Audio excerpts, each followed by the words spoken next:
In a rare matchup outside of the NBA, two superstars, Nikola Jokic and Giannis Antetokounmpo, duked it out in a battle between the Serbian and the Greek national teams. They both performed exceptionally well, but in the end, it was Jokic who got the last laugh, scoring 29 points en route to an overtime victory. That game didn't have anything to do with the title odds for the Denver Nuggets this upcoming season, but it still did illustrate one thing, and that is that Jokic has remained committed to becoming the best athlete he can possibly be. At 27 years old, he's in the physical prime of his career, using his combination of strength and newfound agility to dominate the game. Even though Jokic was already a very good player before his first MVP season, his physicality is now better than ever. He's always been a player who generated advantages with his brain and coordination, but now he's getting the edge by being a better athlete as well.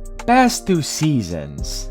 Nikola has won the MVP the last 2 seasons and improved drastically as a scorer, playmaker, rebounder, and defender during the time. Across the 2 years, he has averaged 26.7 points, 12.1 rebounds, 8.1 assists, and 1.4 steals on 34 minutes per game.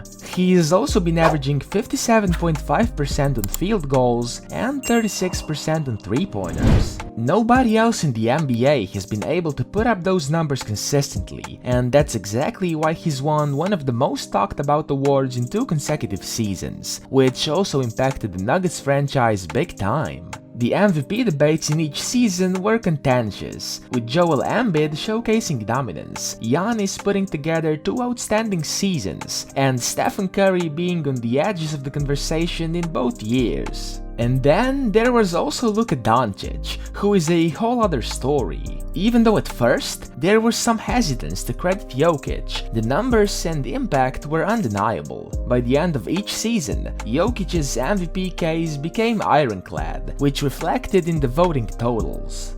What it would take. But can that same thing be the case next season?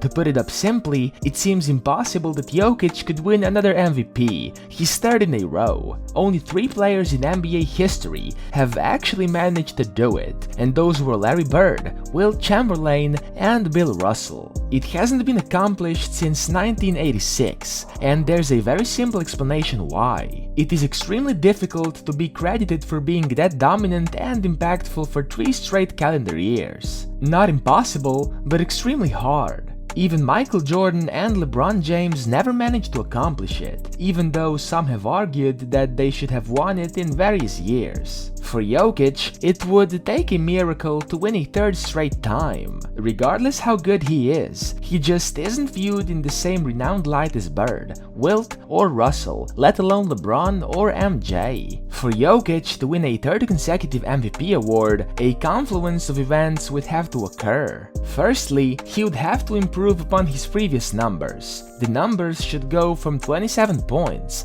12 rebounds, and 8 assists to at least 28 points, 14 rebounds, and 9 assists on equal or better efficiency. Then, the Nuggets would have to win, and do that a lot.